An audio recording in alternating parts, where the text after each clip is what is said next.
Manchester played host to the return of Bricktastic 2022, and I took the opportunity to take a trip up to see what all the fuss was about. Packed full of LEGO fans and master builders alike, the event was filled with hundreds of models. Greeting you at the entrance was Grogu, and the force was certainly strong with this one as it looked on across the room at the local balloon festival. Each balloon had a different style, with my personal favourite being the half-inflated space-inspired blue balloon. As we ventured towards the main room, a collection of Marvel-inspired art pieces caught our eye. Doctor Strange, Gamora, Thanos and Groot. They seemingly felt like they were from the same scene, with Groot looking around at Gamora and Doctor Strange challenging each other. Inside the main room is where the fun really began. Let's look at some of my highlights from the show. Apologies I didn't make a note of all the creators, but one thing is for sure, there was a lot of talent being shown off, and this is just my highlight of it. First up, we had the medieval town. I love the mix of tiles used to create the uneven texture of the paths, but more so on the walls and roof of the thatched buildings. The rough and irregular shapes throughout really lift the overall feel of this piece. Another nearby piece did a great job of using texture to improve what could have been left as just basic track. The shipping yard used various 1x1s to add an uneven environment around its tracks. However, the highlight of this model for me was the waterfall. Whilst others in the event had chosen to motorise their waterfalls, I like how this one had kept it static and instead focused on the colour changes of the water as it crashes down past the uneven rock surface. When it comes to glass and windows, the smoother the better. So it's great to see this take on the convention centre in Dublin. The main front of the building has been recreated really well in this model, and they have even chosen to put in coloured rings demonstrating how it illuminates at night. I was however slightly concerned that large amount of stormtroopers were about to rush out the convention centre and get me, so it was time to check out what else was on offer.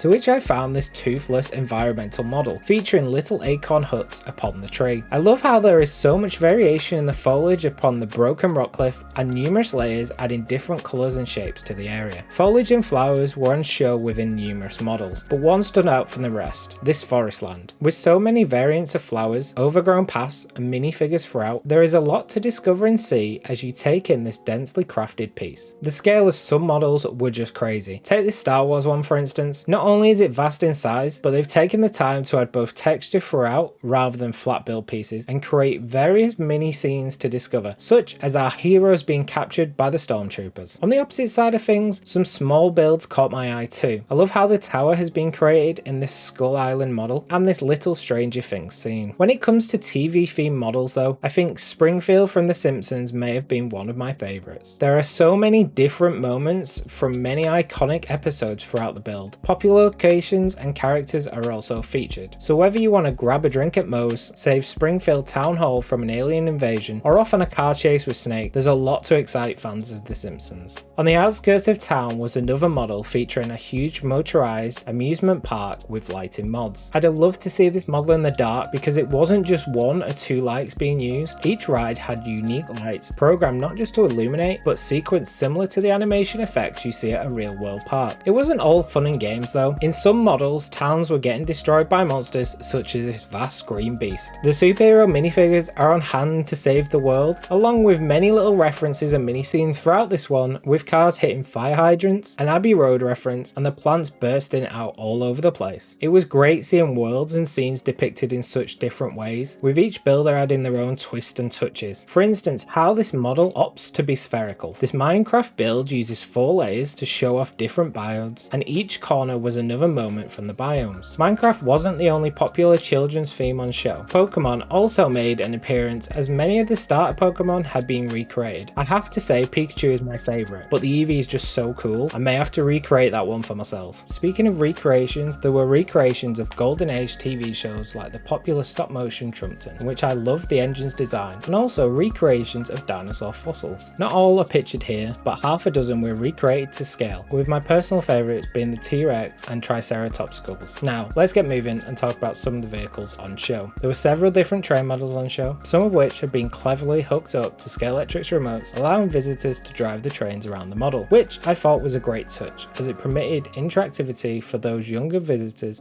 who just wanted to touch and play with everything they saw. My highlights were the Echo 1 from Ghostbusters, Kit from Knight Rider, and the DeLorean from Back to the Future when it came to cars. I'd love to see a new official LEGO set of the DeLorean soon, and seeing this model only made me want it more. We've packed a considerable number of models into this video, and that's not even half of what's on show. There was so much to see, not to mention the many activities for kids to do throughout. Bricktastic 2022 was well thought out and provided a fun day out for LEGO fans of all ages. I'll be looking forward to the next one, that's for sure.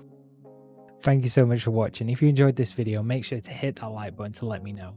I'll have more videos soon, so if you don't want to miss out, make sure to hit that sub too. But until next time, have a great day and I'll catch you soon.